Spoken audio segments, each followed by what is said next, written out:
కోటి పైన విద్యార్థులు హాస్టల్లో చదువుతున్నారు. కోటి కావచ్చు, 2 కోట్లు కూడా కావచ్చు. మనం చెప్పలేం. లెక్కలేనంత పిల్లలు, గిరిజన పిల్లలు కావచ్చు, ఎస్టీ, ఎస్సీ, బీసీ, ఇలా ప్రతి ఒక్క విద్యార్థి కావచ్చు. గవర్నమెంట్ హాస్టల్లో చదువుకుంటూ 3 పూటల అన్నం పెడితే చాలు, నిద్రపోవడానికి ప్లేస్ ఉంటే చాలు అని చెప్పేసి అనుకునేటే వాళ్ళు చాలామంది ఉన్నారు.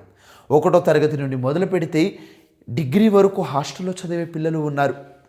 కానీ ఫుడ్ పాయిజన్ వల్ల హాస్పిటల్ పాలవుతున్న పిల్లలు కూడా చాలామంది ఉన్నారు. ఊరేసుకొని చస్తున్న పిల్లలు కూడా చాలామంది ఉన్నారు. ఇదేంటి అని ప్రశ్నించే నాయకుడు లేడు.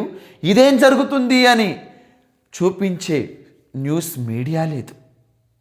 ఏంటి అంటే దట్స్ కామన్ అన్నట్టు వదిలేస్తున్నారు. అరే అబ్బా, మన పిల్లలకి ఇలా జరుగుతుంటే మనమే ప్రశ్నించకుండా అయ్యో మన పిల్లోడికి ఏం కాలేదు కదా అని వదిలేస్తున్నాం. ఇది ఎంతవరకు న్యాయం? ఈరోజు డీటెయిల్గా ప్రతి ఒక్క దాని గురించి మాట్లాడుకుందాం.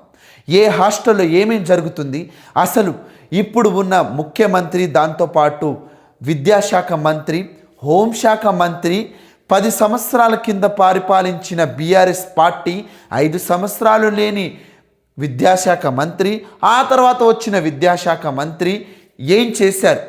అసలు గవర్నమెంట్